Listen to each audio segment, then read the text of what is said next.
Hey everyone, welcome to Afterwards. We're going to talk about episode 25. This is a lot of fun. After the events of last episode, which were super intense, I talked it over with the players, and they weren't thrilled and were feeling kind of overwhelmed about managing Easterton, and frankly, it just kept us even more tied down.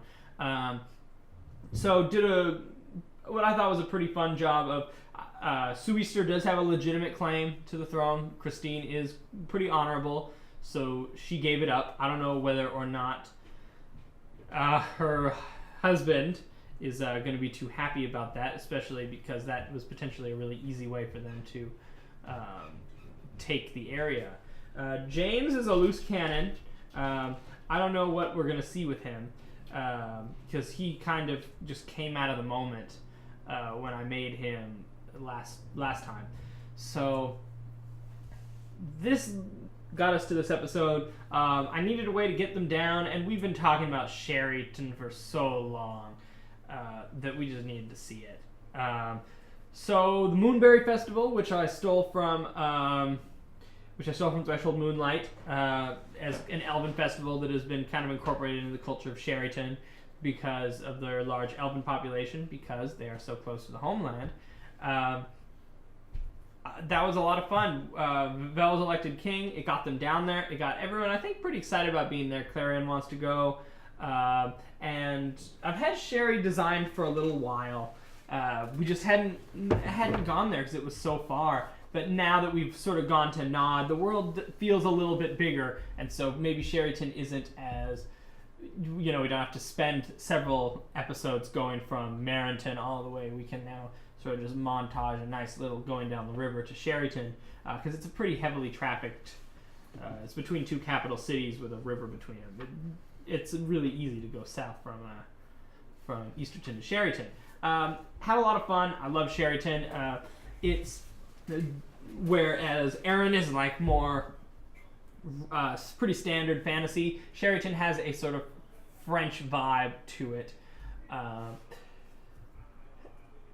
Young Z, of course, showed up and met with Christine.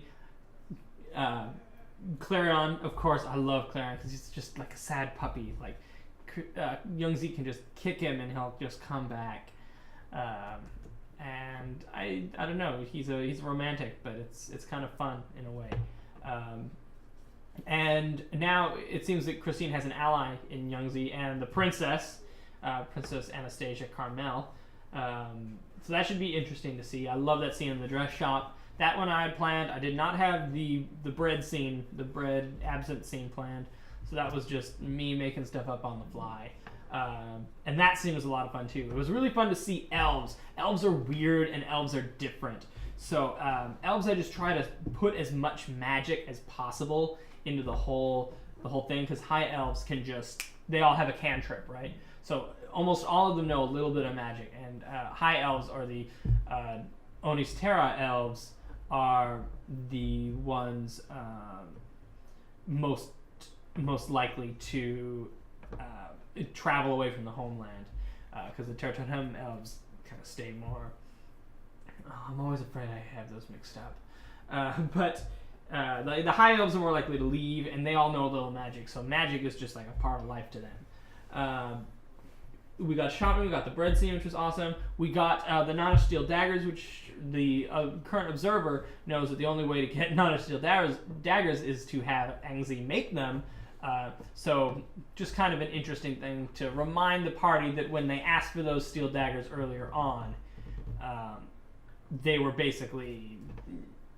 asking for the impossible, which means if he was going to get it done, he must have done it through Angzi and the Carvain family, which is kind of dark, and I think will hopefully make the party question a little bit as to when I give them open-ended favors that, how are they going to get these impossible things? And they don't necessarily know the consequences of their actions, and they're not totally innocent in the whole thing either. Let's see. Secret Alliance. Oh, the Moon Pit took a little bit of time. I kind of had to go over that because this episode was really dense. I would have loved to have done more with the festival and more with the opera and really take my time with that, but I didn't want to stretch this into 2 episodes.